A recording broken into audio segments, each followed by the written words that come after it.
السلام عليكم ورحمة الله وبركاته.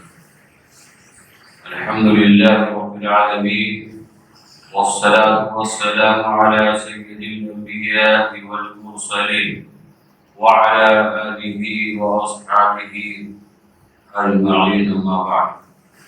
أعوذ بالله من الشيطان الرجيم. بسم الله الرحمن الرحيم. نحن نزلنا الذكر وإنا له لحافظون. آل انڈیا 20واں یہ مسابقہ حفظ و تفسیر، جس کی صدارت ہم سب کے قائد مرکزی جمعیت اہل حدیث ہند کے قریب عامر محترم فضیلت الشیخ حضرت مولانا اصغر علی محمد السلفی فرما رہے ہیں. اسٹیج پر مرکزی جمعیت کے سرپرست موجود ہیں، دیگر ذمہ داران موجود ہیں، مکاتب و مدارس کے بڑے علماء موجود ہیں، بہت سارے مدارس یا جامعات یا تنظیمیں جنہوں نے اپنے بچوں کو اس مسابقہ میں شرکت کے لیے بھیجا ہے. میں سب سے پہلے ان کو مبارکباد کروں گا اور ساتھ ہی ساتھ اپنے طلبہ عزیز سے عرض کروں گا کہ آپ نمائندہ ہیں دین کے. ابھی آپ کی شروعات ہے، پہلا قدم ہے آپ کی زندگی کا. اس قدم کے اندر جتنی بھی محنت ہو سکتی ہے، محنت کے جتنے طریقے بھی آپ اٹھا سکتے ہیں، اپنے آپ میں بنانے اور سنوارنے کے جتنے راستے تلاش کر سکتے ہیں، وہ سب آپ کو اختیار کرنے کی ضرورت ہے. قرآن مجید آپ نے پڑھا ہے، قرآن مجید پڑھنے والی کتاب. اس سے ایک قدم آگے قرآن مجید حفظ کرنے کی کتاب.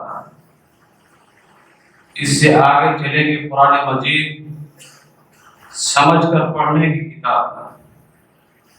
قرآن مجید صرف پڑھنے اور حفظ کرنے اور سمجھنے سے کام نہیں چلے گا.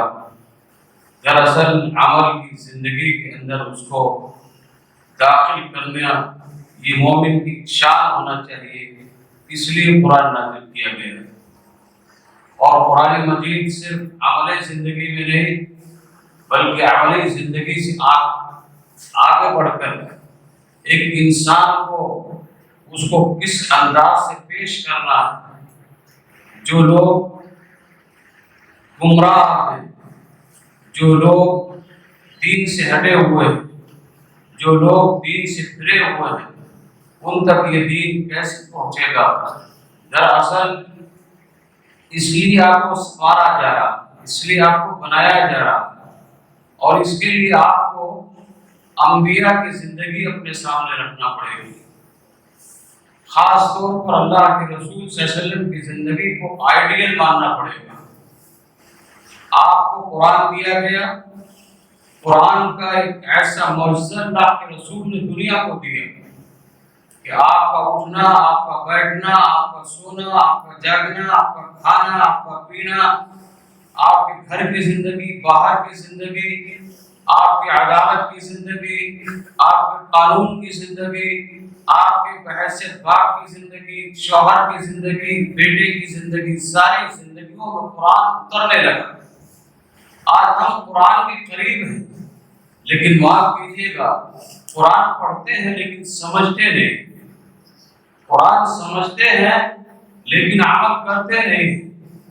قرآن اگر ہم سمجھتے ہیں، عمل کرتے ہیں، تو ایک اور خامی ہمارے اندر ہے کہ اس کا پیغام ہم عام نہیں کر پا رہے.